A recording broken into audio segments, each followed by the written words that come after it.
Bismillahirrahmanirrahim. Assalamu alaikum. Welcome to the seventh lecture of Management Accounting. Last lecture में हमने decision making का topic शुरू किया था। हमने ये देखा था कि डिसीजन मेकिंग कहाँ पे इस्तेमाल की जाती है और डिसीजन मेकिंग को करते हुए क्या क्या चीज़ें हम कंसिडर करते हैं, उन कंसीडरेशन से रिलेटेड कॉस्ट क्या क्या होती हैं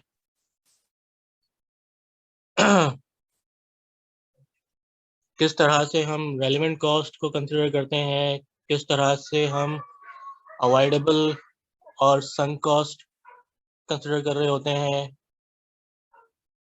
किस तरह से हम कॉस्ट वॉल्यूम प्रॉफिट एनालिसिस करके डिफरेंट वॉल्यूम्स और डिफरेंट प्राइसेस के इम्पैक्ट को देख रहे होते हैं कि वो किस तरह से हमारे डिसीजन को इम्पैक्ट कर सकता है, किस तरह से हमारी एक्टिविटी को इम्पैक्ट कर सकता है, किस तरह से प्राइसिंग हमारी ब्रेक इवन पॉइंट को जो है वो इम्पैक्ट कर सकती है। उसके बाद हमने देखा था कि डिसीजन ले लेने के बाद अपॉर्चुनिटी कॉस्ट का कॉन्सेप्ट अराइज होता है जो इन terms of next best alternative foregone की शक्ल में एक्सप्रेस किया जाता है। फिर हमने सीवीपी एनालिसिस में देखा कि सीवीपी एनालिसिस बेस कर रहा होता है कंट्रीब्यूशन के कॉन्सेप्ट पर, कंट्रीब्यूशन मार्जिन के कॉन्सेप्ट पर, और जिन सिचुएशंस में हमें रिसोर्सेज की स्केर्सिटी फेस करनी पड़े वहाँ पर कंट्रीब्यूशन पर लिमिटिंग फैक्टर का कॉन्सेप्ट आ जाता है। रिसोर्सेज हमारे तीन तरह के होते हैं। हमारी मटेरियल एक रिसोर्स है, लेबर एक रिसोर्स है, और जो प्लांट एंड मशीनरी हम यूज़ कर रहे हैं वो हमारी एक रिसोर्स है इन जनरल, जिसको हम कॉस्ट के टर्म्स में ओवरहेड्स कहते हैं। हमें लिमिटेशन मटेरियल की सूरत में आ सकती है, लिमिटेशन लेबर की सूरत में आ सकती है, लिमिटेशन मशीन आवर्स या मशीन कैपेसिटी की सूरत में आ सकती है। तो जिस सोर्स में भी लिमिटेशन आएगी वो सोर्स हमारे लिए लिमिटिंग फैक्टर आज बन जाता है। उसके बाद हमने डिफरेंट रिलेटेड कॉस्ट को फर्दर पढ़ा था कि डिसीजन मेकिंग में और कितनी तरह की कॉस्ट इन्वॉल्व होती हैं, कमिटेड कॉस्ट क्या होती है, डिस्क्रिशनरी कॉस्ट क्या होती है, imputed cost, differential cost, incremental cost between different alternatives, replacement cost और आउट ऑफ पॉकेट कॉस्ट को पढ़ा था।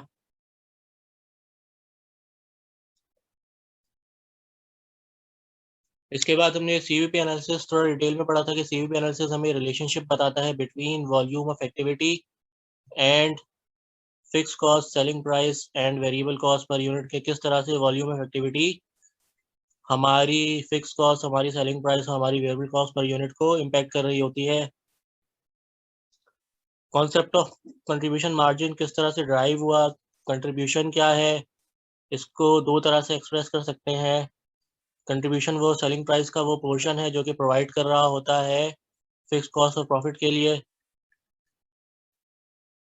और कंट्रीब्यूशन वो पार्ट है जो कि वेरिएबल कॉस्ट को निकाल लेने के बाद बचता है, यानी कि that is left after providing for variable cost to cover for fix cost and profit. यानी दो तरह से इक्वेट कर सकते हैं कंट्रीब्यूशन को। एक इक्वेशन ये बन सकती है कि कंट्रीब्यूशन हमारी सेलिंग प्राइस में से वेरिएबल कॉस्ट निकाल लेने के बाद जो बच गया वो कंट्रीब्यूशन है, और सेलिंग प्राइस का वो पोर्शन है जो कि वेरिएबल कॉस्ट निकाल लेने के बाद प्रोवाइड कर रहा होता है फिक्स कॉस्ट और प्रॉफिट के लिए, यानी कि फिक्स कॉस्ट और प्रॉफिट को कवर करने के लिए प्रोवाइड कर रहा होता है। तो contribution fix cost plus profit के बराबर भी होता है। कंट्रीब्यूशन सेलिंग्स में से वेरिएबल कॉस्ट निकाल कर भी निकाला जा सकता है, और कंट्रीब्यूशन को फिक्स कॉस्ट और प्रॉफिट को ऐड करके भी कंप्यूट किया जा सकता है। इन दोनों को कंपेयर करके हम ये भी कह सकते हैं कि selling price minus variable cost बराबर होती है फिक्स कॉस्ट प्लस प्रॉफिट के। फिर हमने ब्रेक इवन पॉइंट पढ़ा था कि ब्रेक इवन पॉइंट एक ऐसा पॉइंट होता है जहाँ पर ना कंपनी किसी किस्म का रेवेन्यू अर्न कर रही होती है, ना किसी किस्म का प्रॉफिट इंकर कर रही होती है, यानी कि ब्रेक इवन पॉइंट पे प्रॉफिट ज़ीरो हो जाता है। इसी तरह अगर कंट्रीब्यूशन को हम देखें तो एक ऐसा पॉइंट जहाँ पर प्रॉफिट ज़ीरो हो जाए, वहाँ पर कंट्रीब्यूशन फिक्स कॉस्ट के बराबर हो जाता है, क्योंकि प्रॉफिट उसमें ज़ीरो है। फिक्स कॉस्ट में प्रॉफिट ऐड करेंगे तो फिक्स कॉस्ट के बराबर ही आएगा।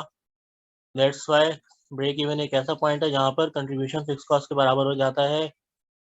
फिर हमने देखा था कि break even in terms of unit compute करना हो या break even in terms of amount compute करना हो तो कैसे करेंगे। Break even in terms of unit अगर हमें कंप्यूट करना हो तो हम कंट्रीब्यूशन को कंट्रीब्यूशन पर यूनिट से डिवाइड कर देंगे, और क्योंकि ब्रेक इवन पे कंट्रीब्यूशन फिक्स कॉस्ट के बराबर होता है, इसलिए हम फिक्स कॉस्ट को कंट्रीब्यूशन पर यूनिट से डिवाइड कर देंगे, तो हमारे पास ब्रेक इवन पर यूनिट आ जाएगा। फिर हमने कंट्रीब्यूशन टू सेल्स रेशियो पढ़ा था। Contribution to sales ratio express कर रहा होता है relationship between contribution and selling price, और इसको कंप्यूट किया जाता है contribution divided by sales in terms of amount as well as per unit. अगर हमें इन टर्म्स ऑफ अमाउंट दी हुई है तो कंट्रीब्यूशन की अमाउंट को सेल्स की अमाउंट से डिवाइड करके निकाल लेंगे, और अगर हमें डाटा पर यूनिट फॉर्म में दिया हुआ है तो कंट्रीब्यूशन पर यूनिट को सेलिंग प्राइस पर यूनिट से डिवाइड करके कंट्रीब्यूशन टू सेल्स रेशियो निकाल लेंगे। Contribution to sales ratio profit volume ratio भी कहलाता है और कंट्रीब्यूशन मार्जिन रेशियो भी कहलाता है। अगर हमें कंट्रीब्यूशन पर यूनिट ना दिया हुआ हो और कंट्रीब्यूशन टू सेल्स रेशियो दिया हुआ हो और फिक्स कॉस्ट दी हुई हो तो हम break even in terms of amount compute कर सकते हैं। अगर हमें break even in terms of amount compute करना हो तो हम फिक्स कॉस्ट को यानी कंट्रीब्यूशन को कंट्रीब्यूशन टू सेल्स रेशियो से डिवाइड कर देंगे, और क्योंकि ब्रेक इवन पॉइंट पे कंट्रीब्यूशन फिक्स कॉस्ट के बराबर होता है, इसलिए फिक्स कॉस्ट को कंट्रीब्यूशन टू सेल्स रेशियो से डिवाइड करके break even in terms of amount compute कर लेंगे या ब्रेक इवन रेवेन्यू कंप्यूट कर लेंगे। फिर हमने देखा कॉन्सेप्ट ऑफ कंट्रीब्यूशन मार्जिन जो है वो सेल्स रिक्वायरमेंट और प्रोडक्शन रिक्वायरमेंट डिटरमिन करने में भी यूजफुल होता है, और अगर हमें टारगेट प्रॉफिट दे दिया जाए तो उस केस में भी डिजायर्ड लेवल ऑफ प्रोडक्शन और desired level of sales compute करने में हेल्पफुल होता है। और कंट्रीब्यूशन टू सेल्स रेशियो या कंट्रीब्यूशन मार्जिन का कॉन्सेप्ट जो है वो सेलिंग प्राइस डिटरमिन करने में भी हेल्पफुल होता है। अगर हमें टारगेट प्रॉफिट दिया हुआ हो और हमारी प्रोडक्शन कैपेसिटी लिमिटेड हो, या हमें प्रोडक्शन कंस्ट्रेंट में या डिमांड कंस्ट्रेंट में रहते हुए सेल्स डिमांड कंस्ट्रेंट में रहते हुए टारगेट प्रॉफिट कमाना हो, तो डिजायर्ड सेलिंग प्राइस कंप्यूट करने में कंट्रीब्यूशन मार्जिन रेशियो हेल्पफुल होता है। हमने एक एग्जांपल देखी थी, एग्जांपल में सेलिंग प्राइस और variable cost per unit given थी और हमें फिक्स कॉस्ट गिवन थी। 4 सिनेरियोज दे दिए थे, यानी कि एक सिंगल क्वेश्चन में सीवीपी एनालिसिस भी करवा लिया था और ब्रेक इवन भी कंप्यूट करवा लिया था अंडर डिफरेंट सिनेरियोज। पहली रिक्वायरमेंट ये थी कि आप ब्रेक इवन कंप्यूट कर लें, break even in terms of amount as well as break even in terms of units. हमने एक फॉर्मेट ड्रॉ कर लिया था, हमने सेलिंग प्राइस में से वेरिएबल कॉस्ट पर यूनिट निकाली और कंट्रीब्यूशन पर यूनिट कंप्यूट कर लिया। हमें फिक्स कॉस्ट पता थी 500 पर एनम दी हुई थी, हमने फिक्स कॉस्ट अपने डिजायर्ड फॉर्मेट में पुट कर ली, और क्योंकि ब्रेक इवन पे प्रॉफिट ज़ीरो होता है तो हमने डिजायर्ड कंट्रीब्यूशन निकाल लिया 500 में ज़ीरो ऐड करके, यानी फिक्स कॉस्ट में प्रॉफिट ऐड करके डिजायर्ड कंट्रीब्यूशन निकाल लिया। कंट्रीब्यूशन हमारे पास 500 आया। इसको हमने कंट्रीब्यूशन पर यूनिट से डिवाइड करके नंबर ऑफ डिजायर्ड यूनिट्स निकाल लिए। देन उन यूनिट्स को सेलिंग प्राइस और वेरिएबल कॉस्ट पर यूनिट से मल्टीप्लाई करके रिस्पेक्टिव अमाउंट्स कंप्यूट कर ली। हमारे पास सेल्स रेवेन्यू भी आ गया और desired units, break even units भी आ गए, यानी ब्रेक इवन रेवेन्यू और ब्रेक इवन यूनिट्स दोनों आ गए। देन सेकेंड रिक्वायरमेंट थी कि अगर फिक्स कॉस्ट में 10% इंक्रीज आ जाए तो ब्रेक इवन पॉइंट क्या होगा। यहाँ पे CVP एनालिसिस टेस्ट किया जा रहा है, यानी कि सेलिंग प्राइस के इंक्रीज की वजह से प्रोडक्शन या सेल्स डिमांड में क्या डिफरेंस आएगा, उस रिलेशनशिप को एनालाइज करने के लिए कह रहे हैं।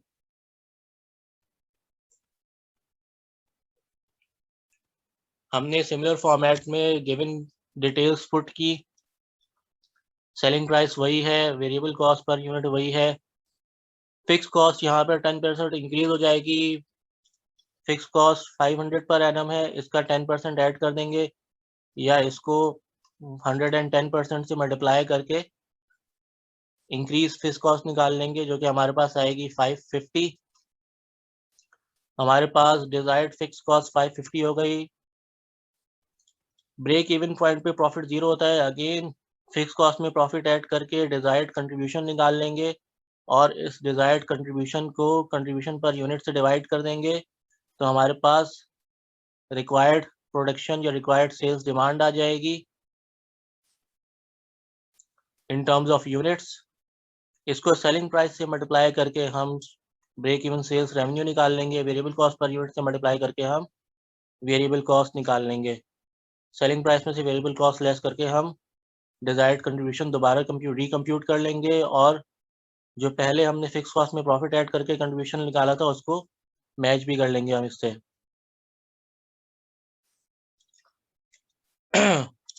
देन हमारी थर्ड रिक्वायरमेंट थी कि अगर हमें 200 का टारगेट प्रॉफिट अर्न करना है और फिक्स कॉस्ट जो है वो इंक्रीज लेवल पे मेंटेन रहेगी, तो टारगेट प्रॉफिट अर्न करने के लिए हमें कितने यूनिट सेल्स करने पड़ेंगे, कितने यूनिट सेल करने पड़ेंगे। अगेन हमने गिवन इन्फॉर्मेशन पुट कर ली थी। डिजायर्ड प्रॉफिट हमारा 200 था, प्रॉफिट को प्रॉफिट की जगह पुट कर दिया। फिक्स कॉस्ट इंक्रीज लेवल पे मेंटेन्ड है, यानी कि 550 पे इंक्रीज होने के बाद 550 पे मेंटेन्ड है। 550 हमने फिक्स कॉस्ट में पुट कर दी। हमने प्रॉफिट में फिक्स कॉस्ट ऐड करके डिजायर्ड कंट्रीब्यूशन निकाल लिया। डिजायर्ड कंट्रीब्यूशन को कंट्रीब्यूशन पर यूनिट से डिवाइड कर दिया। हमारे पास रिक्वायर्ड सेल्स आ गई इन टर्म्स ऑफ यूनिट्स। इस रिक्वायर्ड सेल्स को अगेन सेलिंग प्राइस से मल्टीप्लाई करके डिजायर्ड रेवेन्यू निकाल लेंगे।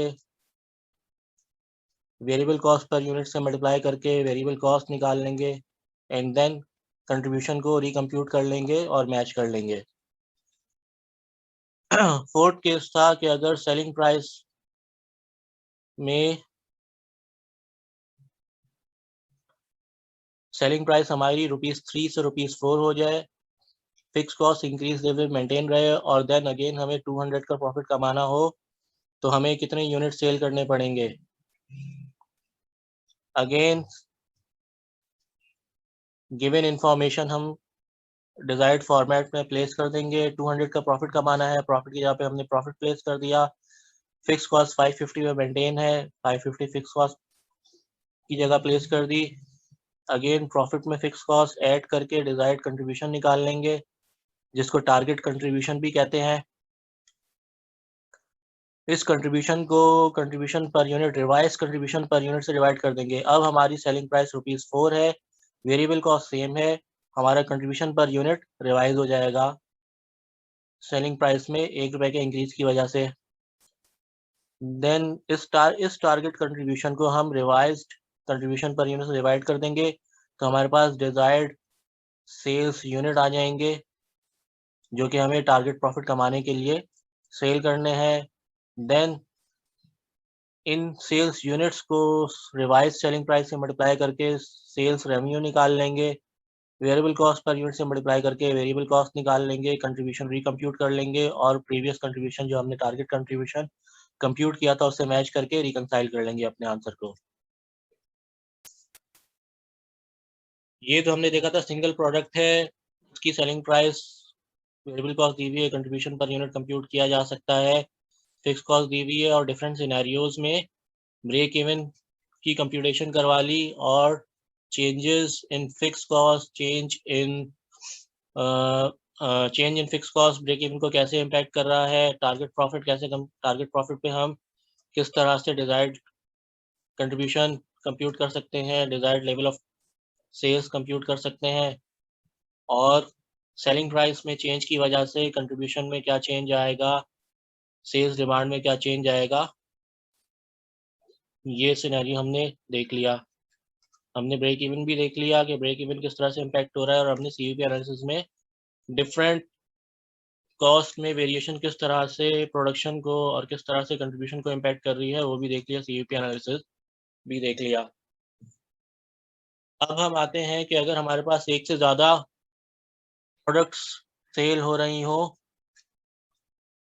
उस सूरत में किस तरह से हम ब्रेक इवन कंप्यूट कर सकते हैं या किस तरह से हम डिजायर्ड प्रॉफिट अर्न करने के लिए हमें कितने यूनिट सेल करने चाहिए वो डिटरमिन कर सकते हैं।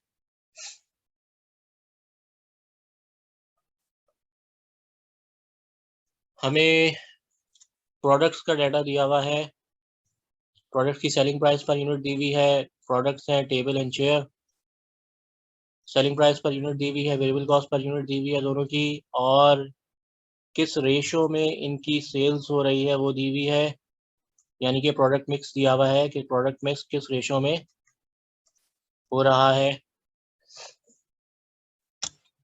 और हमें फिक्स कॉस्ट दी हुई है और हमें ब्रेक इवन पॉइंट कंप्यूट करना है विद प्रोडक्ट मिक्स।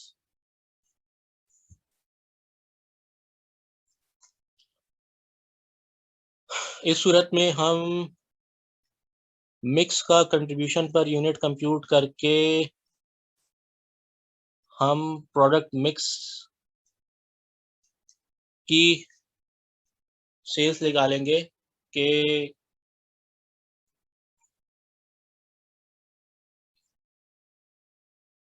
कितने मिक्स्ड यूनिट सेल्स होने हैं। अगर मिक्स्ड यूनिट से मुराद इसको हम अज्यूम कर लेते हैं कि ये सेट्स हैं, अगर प्रोडक्ट मिक्स 1:4 है तो इट मीन्स के 1:4 के सेट्स में जो है वो सेल्स हो रही है और contribution per unit of mix जो है हमें सेट्स के सेल्स यूनिट्स बता रहा होगा कि कितने सेट्स हमें सेल करने हैं। देन उस सेट्स में हम देखेंगे कि कितनी यूनिट्स जो है वो टेबल के हैं और कितने यूनिट्स जो है वो चेयर के हैं उन सेट्स में, और वो सेट्स अल्टीमेटली इस प्रोडक्ट मिक्स के रेशो में ही होगा।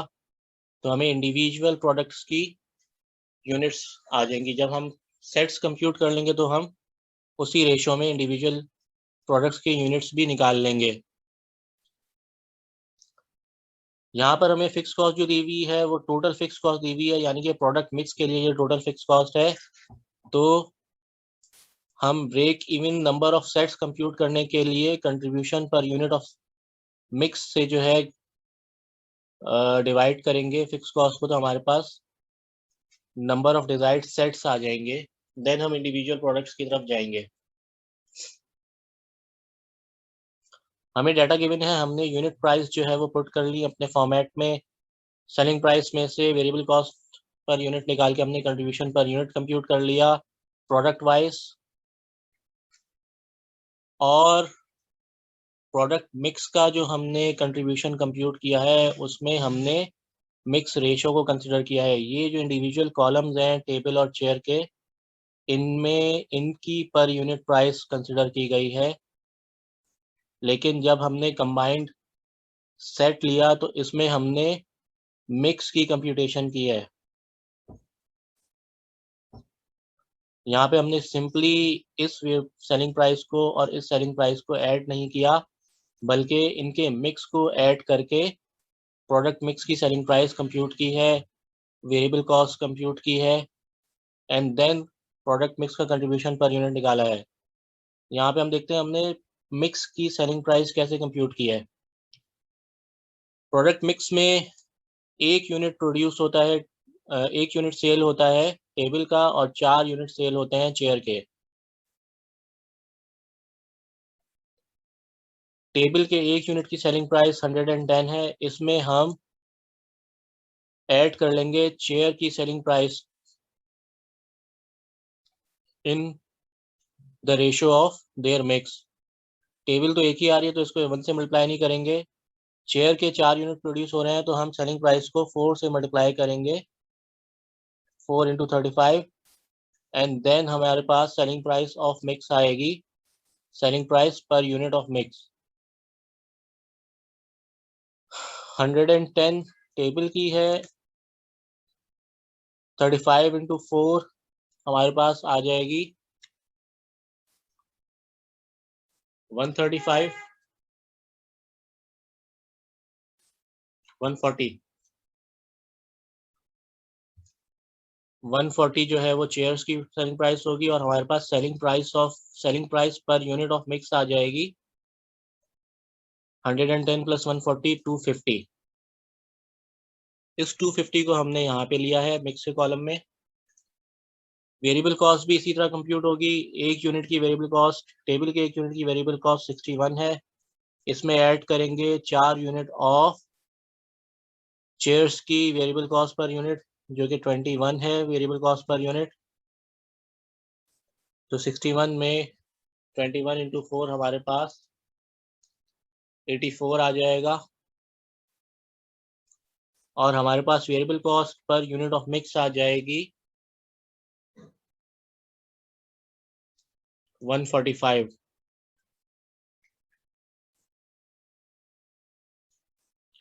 145 हम यहाँ प्लेस कर देंगे और सेलिंग प्राइस में से variable cost of mix less करके हम contribution per unit of mix compute कर लेंगे।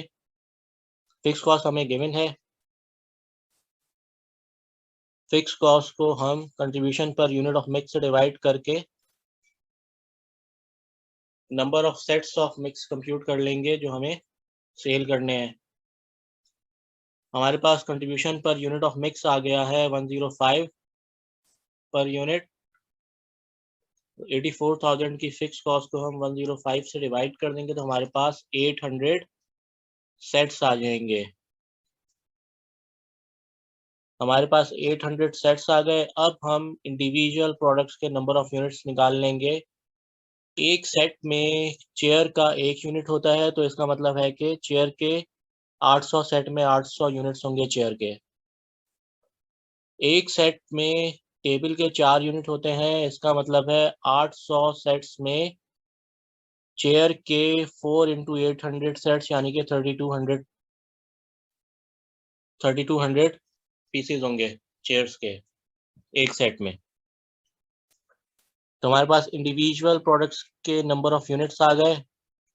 हम इन नंबर ऑफ यूनिट्स को इनकी रिस्पेक्टिव सेलिंग प्राइस से मल्टीप्लाई करके टोटल सेल्स निकाल लेंगे इनकी। 3200 यूनिट्स को 35 पर यूनिट की सेलिंग प्राइस से मल्टीप्लाई करेंगे तो हमारे पास टोटल अमाउंट आ जाएगी 112,000 रुपीज। 800 यूनिट्स ऑफ टेबल को हम मल्टीप्लाई करेंगे 110 की सेलिंग प्राइस से तो हमारे पास 88,000 की सेल्स रेवेन्यू आ जाएगा टेबल का और 112,000 रेवेन्यू आ जाएगा चेयर का। तो total revenue from product mix हमारे पास आ जाएगा 2 lakh. Variable cost per unit दी हुई है, इनको इनके इंडिविजुअल यूनिट से मल्टीप्लाई कर लेंगे। Variable cost per unit of table को मल्टीप्लाई कर लेंगे 800 यूनिट्स ऑफ टेबल से तो हमारे पास 48,800 की वेरिएबल सेलिंग कॉस्ट आ जाएगी टेबल्स की। 21 per unit variable cost chair की है, इसको 3200 यूनिट से मल्टीप्लाई कर देंगे तो हमारे पास वेरिएबल कॉस्ट ऑफ चेयर्स आ जाएगी और टोटल वेरिएबल कॉस्ट हमारे पास 116,000 आ जाएगी फॉर मिक्स। रिस्पेक्टिव सेल्स में से वेरिएबल कॉस्ट माइनस कर लेंगे तो हमारे पास contribution per unit contribution, total contribution आ जाएगा प्रोडक्ट वाइज, और टोटल कंट्रीब्यूशन ग्रैंड टोटल आ जाएगा 84,000 इन दोनों को ऐड करके। 84,000 के कंट्रीब्यूशन में से 84,000 की फिक्स कॉस्ट से माइनस कर देंगे, हमारे पास प्रॉफिट 0 हो जाएगा। तो हमारा सोल्यूशन रिकंसाइल भी हो जाएगा कि जो हमने टारगेट कंट्रीब्यूशन कंप्यूट किया था वो हमारे कैलकुलेटेड कंट्रीब्यूशन के बराबर है।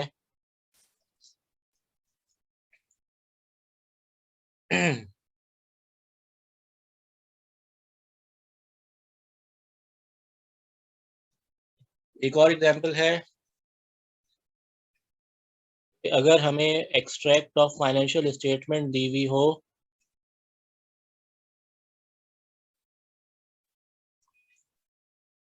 और पर यूनिट की टर्म्स में डाटा ना दिया हुआ हो, बल्कि एक्सट्रैक्ट दिया हुआ हो और कुछ एडिशनल इंफॉर्मेशन दी हुई हो, तो उस सूरत में हम किस तरह से सीवीपी एनालिसिस कर सकते हैं, किस तरह से ब्रेक इवन निकाल सकते हैं।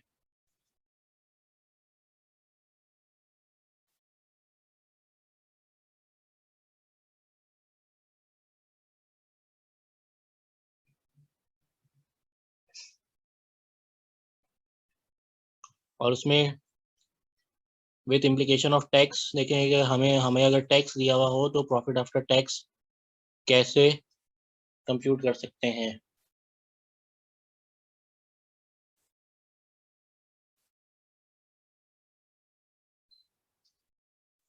एक एग्जांपल देख लेते हैं, इसके डाटा को देखते हैं और फिर देखते हैं कि किस तरह से डिफरेंट कॉन्सेप्ट अप्लाई हो रहे हैं ब्रेक इवन कंप्यूट करने के लिए।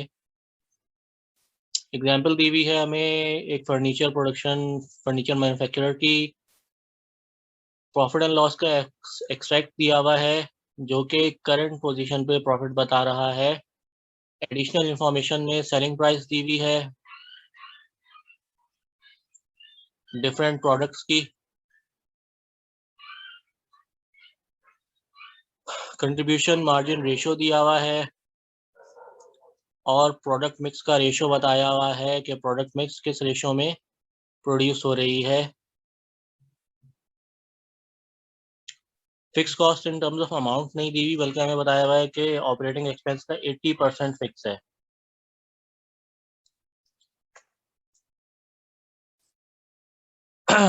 टैक्स का रेट दिया हुआ है कि टैक्स जो है वो 34% पे एप्लीकेबल है और कंपनी का शेयर कैपिटल 180 मिलियन है। और आगे बताया हुआ है कि पहले तो break even sales revenue compute करो, और फिर बताया हुआ है कि अगर सेल्स प्रॉफिट जो है टारगेट प्रॉफिट सेल्स का 4% रखना हो और कंपनी 10% डिविडेंड पे करना चाहती हो, तो उस सूरत में कितनी सेल्स करनी पड़ेगी डिजायर्ड प्रॉफिट अर्न करने के लिए।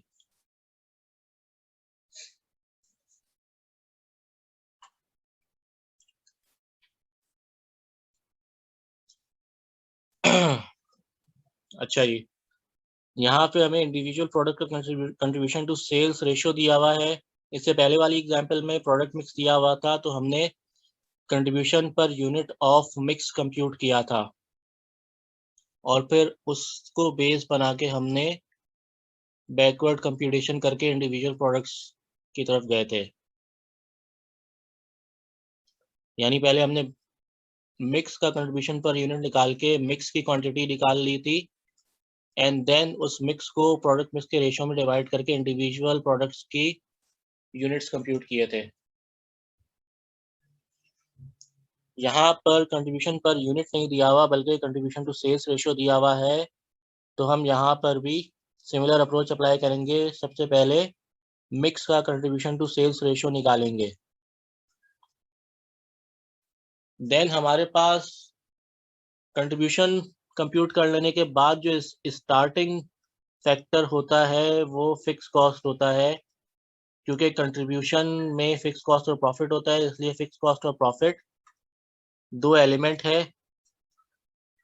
कंट्रीब्यूशन टू सेल्स रेशियो निकालने के बाद या कंट्रीब्यूशन पर यूनिट निकाल लेने के बाद दूसरी अहम चीज़ जो हमें जिसकी ज़रूरत पड़ती है वो हमारी फिक्स कॉस्ट और प्रॉफिट है। अगर टारगेट प्रॉफिट दिया हुआ है तो फिक्स कॉस्ट और प्रॉफिट, और अगर हमें ब्रेक इवन निकालना है तो फिक्स कॉस्ट हमारे लिए दूसरी अहम इंफॉर्मेशन होती है। तो यहाँ पर भी करेंगे, यहाँ पर हमें 2 वर्किंग करनी पड़ेगी। हमें fix cost in terms of amount नहीं दी हुई, बल्कि यहाँ पे सिर्फ ये बताया हुआ है कि ऑपरेटिंग एक्सपेंस का 80% फिक्स्ड है, रिमेनिंग डायरेक्टली एट्रीब्यूटेबल है नंबर ऑफ यूनिट्स पे, यानी कि रिमेनिंग वेरिएबल कॉस्ट है। लेकिन हमें यहाँ पे ऑपरेटिंग एक्सपेंस भी नहीं बताए हुए। एक्सट्रैक्ट से हम वो इंफॉर्मेशन, पीएनएल का जो एक्सट्रैक्ट दिया हुआ है उससे हम वो इंफॉर्मेशन निकाल सकते हैं, और लेकिन वो इंफॉर्मेशन भी करंट लेवल ऑफ एक्टिविटी की दी हुई है, ब्रेक इवन पॉइंट की नहीं दी हुई। ब्रेक इवन पॉइंट हमें निकालना है। तो जनाब यहाँ पे हमें 2 अहम चीज़ें करनी है। पहले तो contribution to sales ratio of mix निकालना है। दूसरी अहम चीज़ हमें फिक्स कॉस्ट कंप्यूट करनी पड़ेगी, देन हम सॉल्यूशन की तरफ जाएंगे।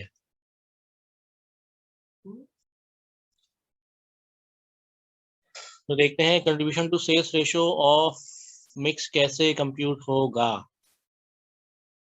हम selling price minus variable cost, contribution per unit और कंट्रीब्यूशन पर यूनिट में से फिक्स कॉस्ट माइनस करके प्रॉफिट निकाल लेते हैं, और वो सारा फॉर्मेट ड्रॉ कर लेते हैं, जो फॉर्मेट हम यूज़ करते हैं सॉल्यूशन के लिए। उस फॉर्मेट में गिवन इन्फॉर्मेशन प्लेस करते हैं और रिक्वायर्ड इन्फॉर्मेशन कंप्यूट करके फिल करेंगे,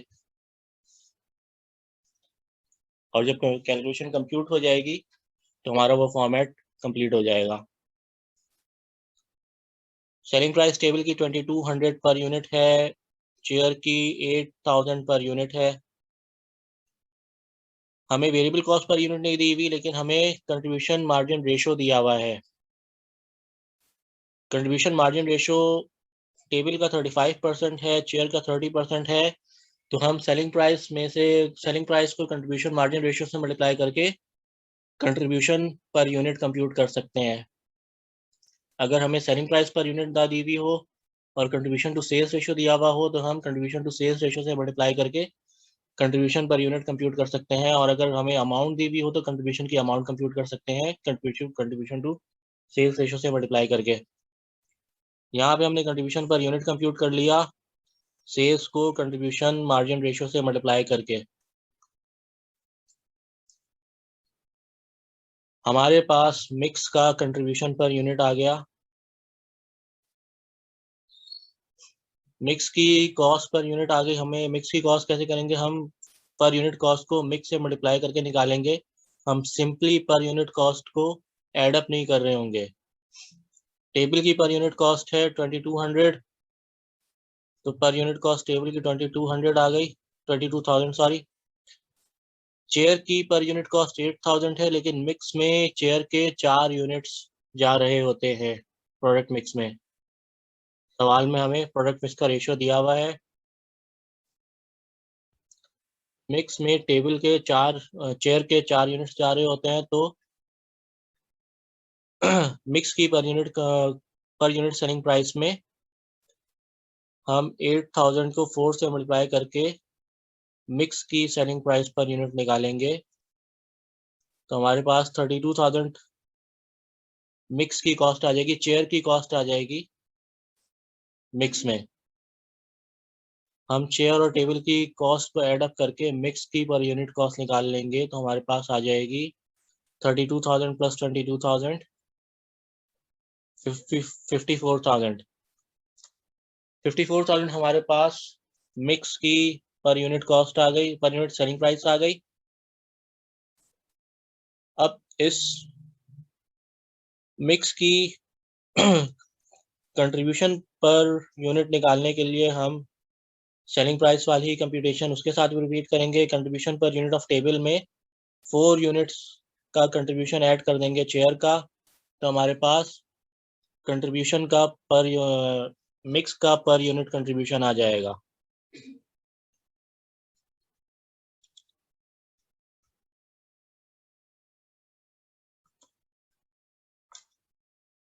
हम इसको करते हैं यहाँ पर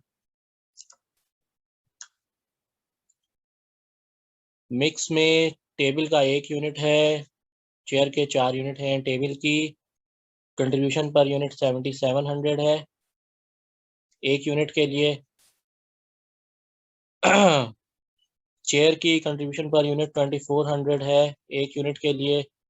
इनको रिस्पेक्टिव यूनिट से मल्टीप्लाई कर लेंगे तो मिक्स में पर यूनिट कंट्रीब्यूशन ऑफ चेयर है वो हमारे पास आ जाएगा 7700 सेम रहेगा। 2400 इंटू 4 हमारे पास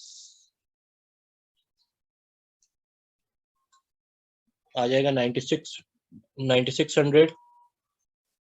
चेयर का कंट्रीब्यूशन इन मिक्स तो per unit contribution of mix आ जाएगा हमारे पास 7700 plus 9600 17300।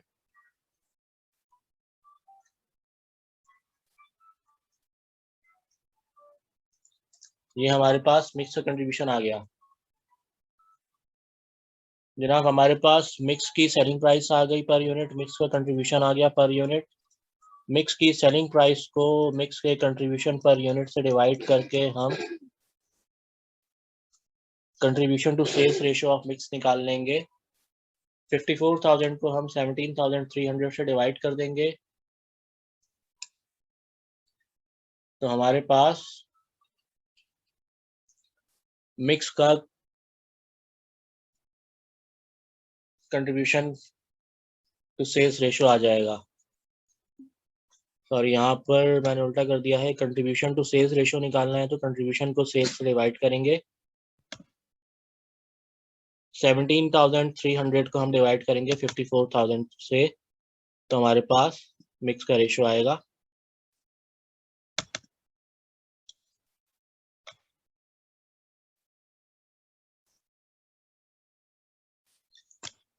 Contribution to sales ratio of mix, contribution of mix हमारे पास आया है, contribution per unit of mix हमारे पास आया है 17,300।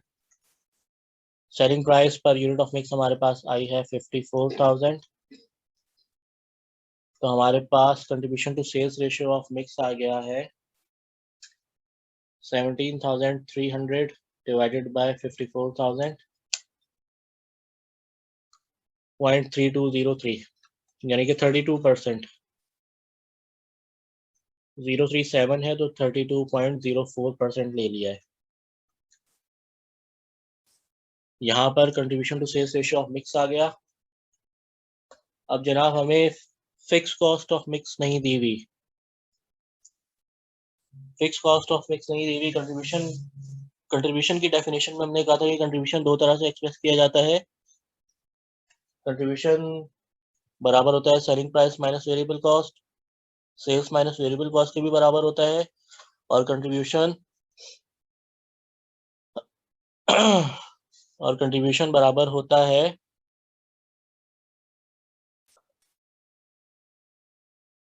फिक्स कॉस्ट प्लस प्रॉफिट के भी। अच्छा जी।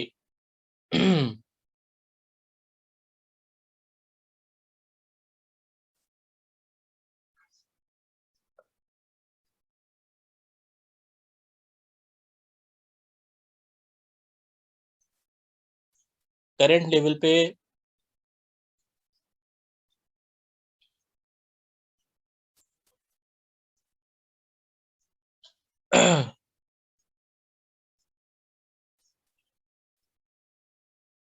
ब्रेक इवन पे हमने ये पढ़ा था कि अगर हमें ब्रेक इवन रेवेन्यू चाहिए हो तो हम कंट्रीब्यूशन को कंट्रीब्यूशन टू सेल्स रेशियो से डिवाइड कर देते हैं। ब्रेक इवन अगर हमें इन टर्म्स ऑफ रेवेन्यू चाहिए हो तो हम कंट्रीब्यूशन को कंट्रीब्यूशन टू सेल्स रेशियो से डिवाइड कर देते हैं। अब हमें ब्रेक इवन रेवेन्यू तो नहीं पता, इसी फॉर्मूले को अगर हम कंट्रीब्यूशन कंप्यूट करने के लिए रिवाइज करें तो ये फॉर्मूला हो जाता है कंट्रीब्यूशन बराबर होता है sales into contribution to sales ratio. अब जनाब ब्रेक इवन लेवल का रेवेन्यू तो मुझे नहीं पता, लेकिन करंट पोजीशन पे जो रेवेन्यू है वो हमें PNL के एक्सट्रैक्ट में दिया हुआ है। करंट पोजीशन का जो रेवेन्यू है वो हमें PNL के एक्सट्रैक्ट में दिया हुआ है। हम करंट पोजीशन का रेवेन्यू प्लेस करके करंट पोजीशन का कंट्रीब्यूशन कंप्यूट कर लेंगे कि करंट पोजीशन पे कंट्रीब्यूशन कितना है। करंट पोजीशन पे कंट्रीब्यूशन है sales revenue multiply by contribution to sales ratio. 243,000 का 32%, 77,600 कंट्रीब्यूशन है करंट पोजीशन का। अच्छा, हमने ये भी पढ़ा था कि contribution fix cost plus profit के बराबर होता है। अब अगर हमें कंट्रीब्यूशन पता हो और प्रॉफिट पता हो तो हम फिक्स कॉस्ट निकाल सकते हैं। फिक्स कॉस्ट के लिए इस फॉर्मूले को रिफ्रेश कर देंगे। फिक्स कॉस्ट बराबर है कंट्रीब्यूशन माइनस प्रॉफिट। अच्छा, करंट टेबल पे हमने कंट्रीब्यूशन कंप्यूट कर लिया।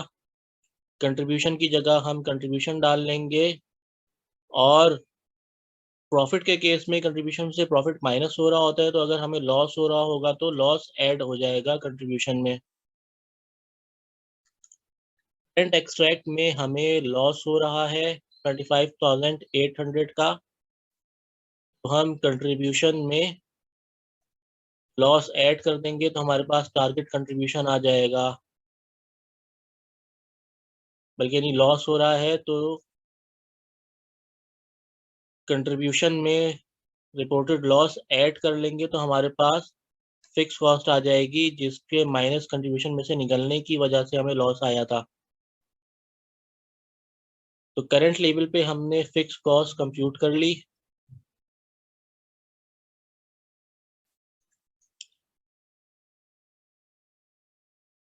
करंट पोजीशन पे फिक्स कॉस्ट हमारे पास आ गई। अब हमें ये पता है, बजटिंग में हमने ये पढ़ा था कि fix cost her level of activity पे कांस्टेंट रहती है, यानी कि irrespective of level of activity same रहती है। तो इससे हमने ये कंक्लूड किया कि करंट लेवल पे जो फिक्स कॉस्ट है ब्रेक इवन पर भी वही फिक्स कॉस्ट रहेगी। और ब्रेक इवन एक ऐसा पॉइंट है जहां पर ना कोई प्रॉफिट होता है ना लॉस होता है, तो टारगेट कंट्रीब्यूशन भी फिक्स कॉस्ट के बराबर ही होगा। और अगर हमने ये भी पढ़ा है कि अगर हमें break even in terms of revenue चाहिए हो या इन टर्म्स ऑफ अमाउंट चाहिए हो, तो हम फिक्स कॉस्ट को कंट्रीब्यूशन टू सेल्स रेशियो से डिवाइड कर लेते हैं तो हमारे पास ब्रेक इवन सेल्स की अमाउंट आ जाती है। कंट्रीब्यूशन टू सेल्स रेशियो हमने प्रीवियसली कंप्यूट किया 32.4। फिक्स कॉस्ट हमने कंप्यूट की 103,560। हम इस फिक्स कॉस्ट को कंट्रीब्यूशन टू सेल्स रेशियो से डिवाइड कर देंगे तो हमारे पास ब्रेक इवन सेल्स आ जाएगी। ब्रेक इवन सेल्स निकाल लेने के बाद हमने ब्रेक इवन सेल्स को ब्रेक इवन सेल्स में पुट कर दिया। इसको कंट्रीब्यूशन टू सेल्स रेशियो से मल्टीप्लाई करके कंट्रीब्यूशन कंप्यूट कर लिया। इस कंट्रीब्यूशन में से जो फिक्स कॉस्ट हमने कंप्यूट की थी यहाँ पर, वो फिक्स कॉस्ट हम यहाँ उठा के ले आए थे। इस कंट्रीब्यूशन में से इस फिक्स कॉस्ट को माइनस किया तो हमारे पास प्रॉफिट 0 हो गया।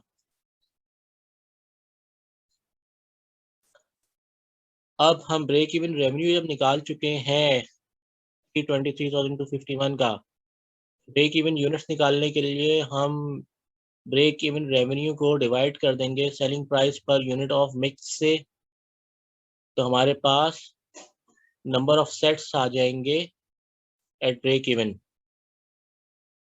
यहाँ अमाउंट्स इन थाउजेंड्स यूज की हुई हैं, तो नंबर ऑफ सेट्स क्या होंगे, नंबर ऑफ सेट्स भी इन टर्म्स ऑफ थाउजेंड्स होंगे। अगर 5.986 आ रहे हैं तो इसका मतलब है 5,986 सेट्स होंगे।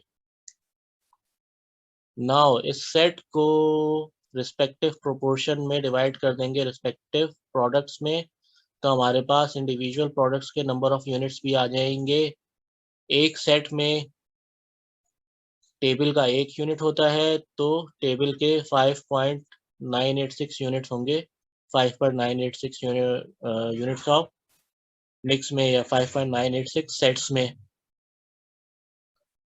चेयर का एक सेट में, प्रोडक्ट मिक्स के एक सेट में चेयर के 4 यूनिट होते हैं, तो इंडिविजुअल कितने यूनिट्स होंगे चेयर के, 4 इंटू 5.986 23.945 आएंगे, यानी कि 23,945 यूनिट्स ऑफ चेयर होंगे एक सेट ऑफ प्रोडक्ट मिक्स में।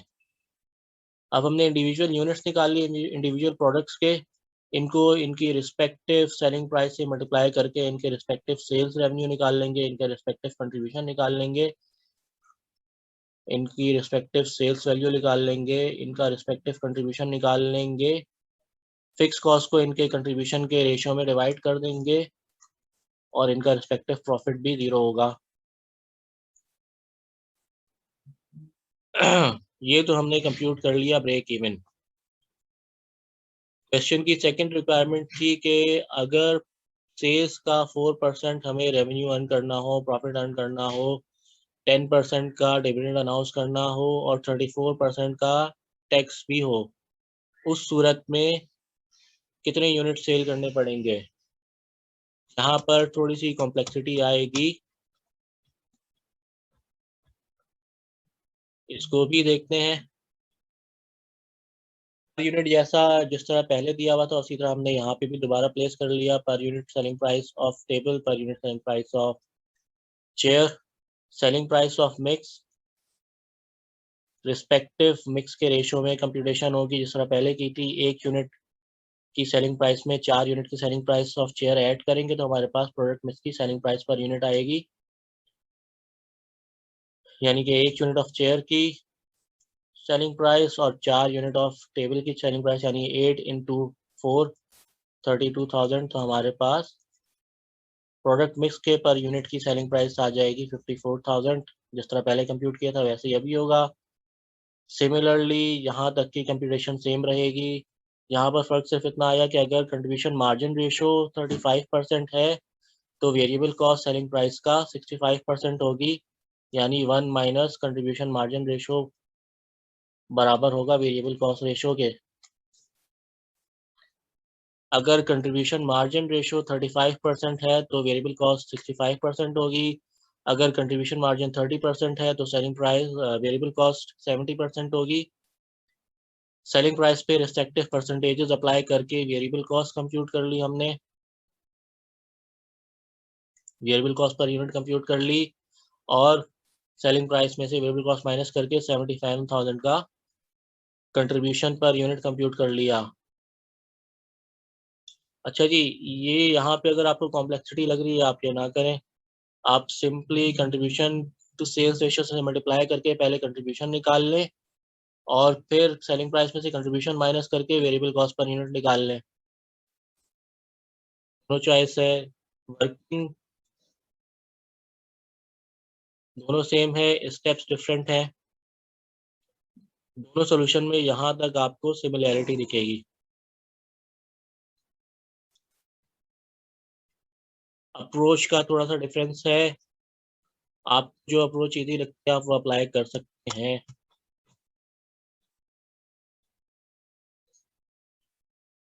आपने कंट्रीब्यूशन पर यूनिट निकाल लिया, contribution per unit of mix भी आ जाएगा इसी तरह, और जिस तरह selling price per unit of mix compute की है उसी तरह variable cost per unit of mix compute होगी, यानी कि 1 यूनिट की वेरिएबल कॉस्ट प्लस 4 यूनिट की variable cost of share add होके प्रोडक्ट मिक्स के 1 यूनिट की वेरिएबल कॉस्ट निकाल रही होगी।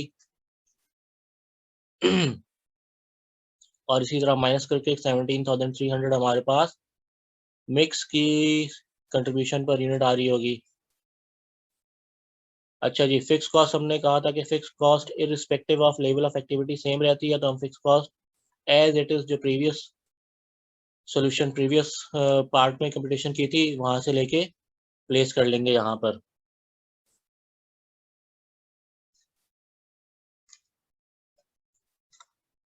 उसके बाद जनाब कॉम्प्लेक्सिटी शुरू होती है। यहाँ पे सवाल कह रहा है कि 4% ऑफ सेल्स रेवेन्यू हमें प्रॉफिट कमाना है। तो अगर एक सेट कह लें, हम इसको प्रोडक्ट में से एक सेट कह लें, एक सेट की सेलिंग प्राइस 54,000 है तो एक सेट पर प्रॉफिट हमें कितना आ रहा होगा, 4% ऑफ 54,000, एक सेट पर हमें प्रॉफिट इतना आ रहा होगा 2160।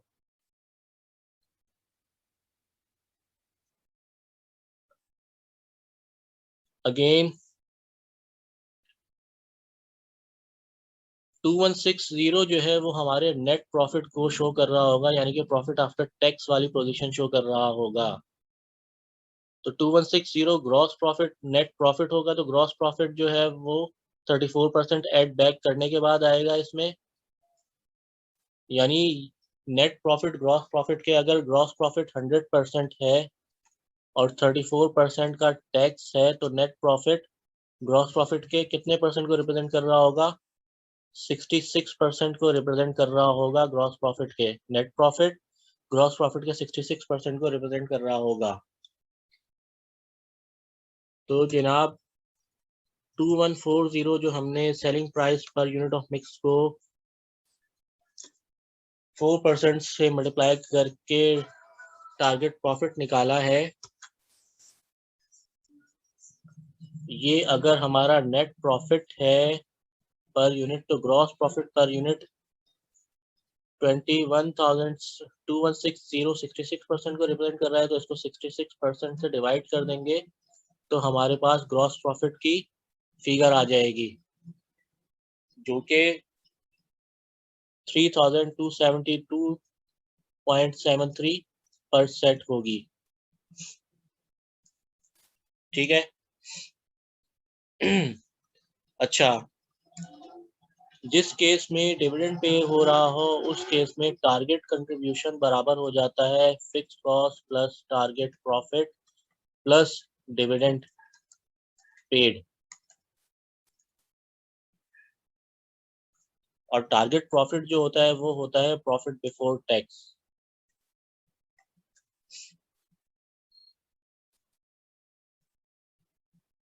तो जनाब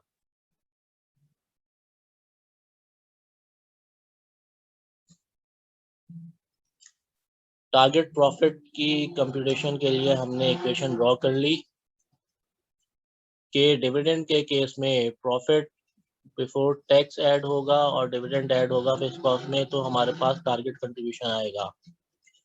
पर यूनिट डिटेल हमने यहाँ तक सारी निकाल ली।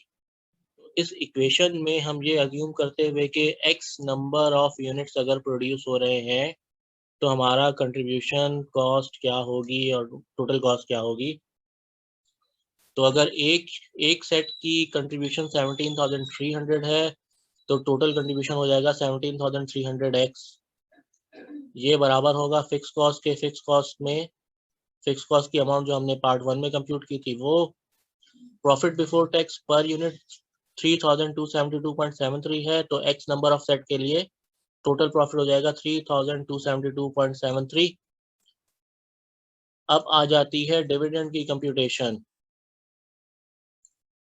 इसके लिए हमने यहाँ पर एक कंप्यूटेशन की है जो हमने डिस्कस नहीं की थी क्योंकि हम पहले आ गए थे प्रॉफिट की कंप्यूटेशन पे। अच्छा जी, डिविडेंड अनाउंस होता है इक्विटी पे। इक्विटी हमें दी हुई है 180 मिलियन सवाल में।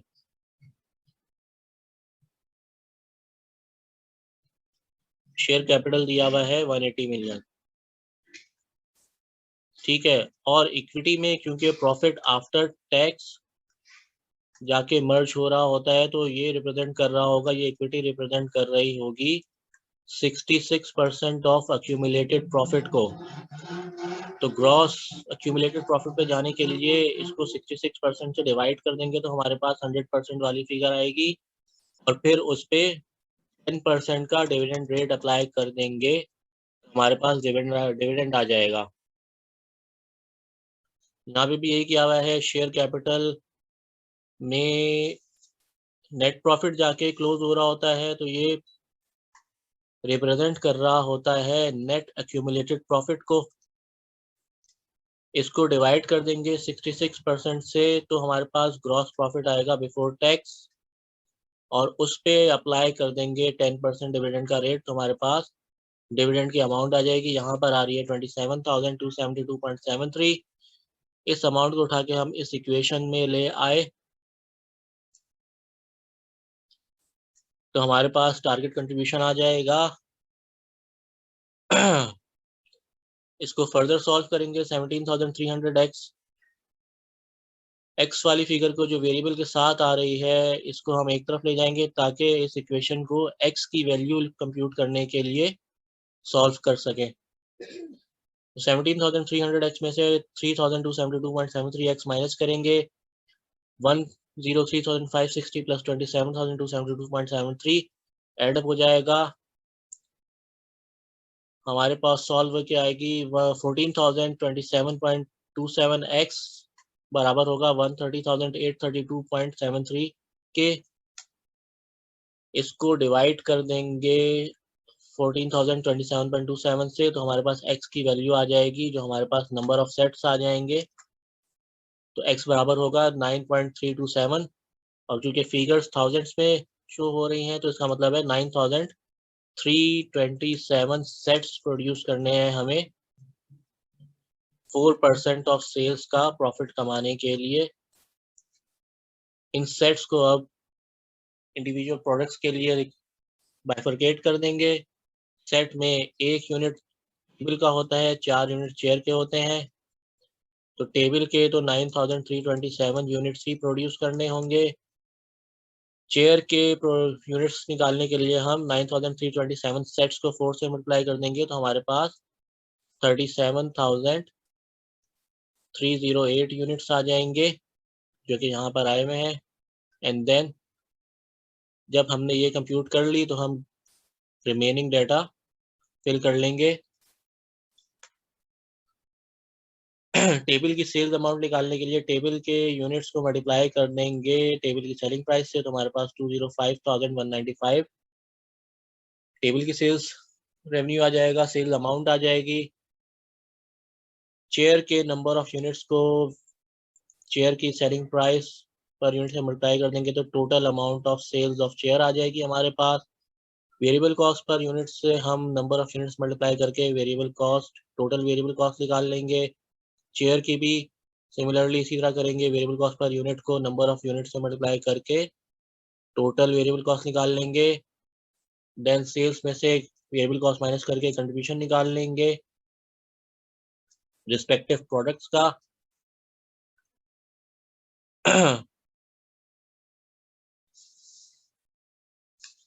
और इसको ऐड अप करके टोटल कंट्रीब्यूशन निकाल लेंगे। Total fix cost previous computation में सेम थी वो यहाँ पे आ जाएगी। हमारे पास प्रॉफिट आ जाएगा, प्रॉफिट का 34% अप्लाई करके टैक्स रिड्यूस कर देंगे, हमारे पास नेट प्रॉफिट आ जाएगा। एंड देन अगेन एक टेक्निकल पॉइंट,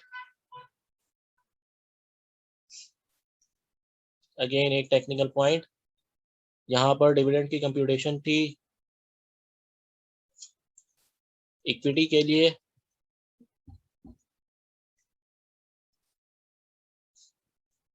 नेट पे आ रही थी। प्रॉफिट की कंप्यूटेशन में हम डायरेक्ट 180 मिलियन पे 10% अप्लाई करेंगे तो हमारे पास 18 मिलियन आ जाएगी और फिगर दिन 1000 है तो 18,000 होगी। फिगर दिन 1000 है तो 18,000 यहाँ पर आ जाएगी, वो यहाँ पर रिड्यूस हो जाएगी तो हमारे पास net profit after tax and dividend आ जाएगा।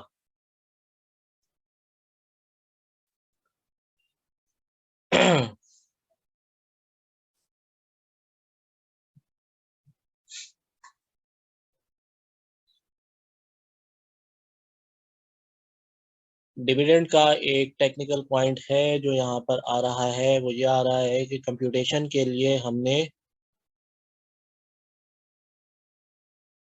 कंट्रीब्यूशन की कंप्यूटेशन, टारगेट कंट्रीब्यूशन की कंप्यूटेशन के लिए हमने ग्रॉस अप करके पहले ग्रॉस निकाला था अक्यूमुलेटेड प्रॉफिट का एंड देन उस पर 10% अप्लाई किया था। लेकिन जब हम प्रॉफिट की कंप्यूटेशन पे जा रहे होंगे तो हम गिवन शेयर कैपिटल पे 10% स्ट्रेट डिविडेंड का रेट निकाल कर हम नेट प्रॉफिट निकालेंगे। ये एक टेक्निकल पॉइंट है। ये सवाल थोड़ा कॉम्प्लेक्स था और आई होप कि ये इसमें आपकी क्यूरीज आएंगी। इस लेक्चर को यहीं पे कंक्लूड करते हैं। इस पार्ट को काइंडली बहुत कंसंट्रेशन के साथ और थॉरोली कर लीजिएगा। ये डिफ़िकल्टी लेवल के हिसाब से एक अच्छा सवाल है, और अगर इस पर ग्रिप आ गई आपको, तो रिमेनिंग किसी भी तरह का सवाल आपके पास एग्ज़ाम में आ जाए, आपके लिए सॉल्व करना मुश्किल नहीं होगा। इस लेक्चर को कंक्लूड करते हैं। इस पार्ट को थॉरोली देखिए भी, और you should repeat the video again and again, get an understanding of this part। और फिर भी अगर कोई क्यूरीज हो तो आप पूछें। इजाज़त दीजिएगा। अल्लाह हाफ़िज़।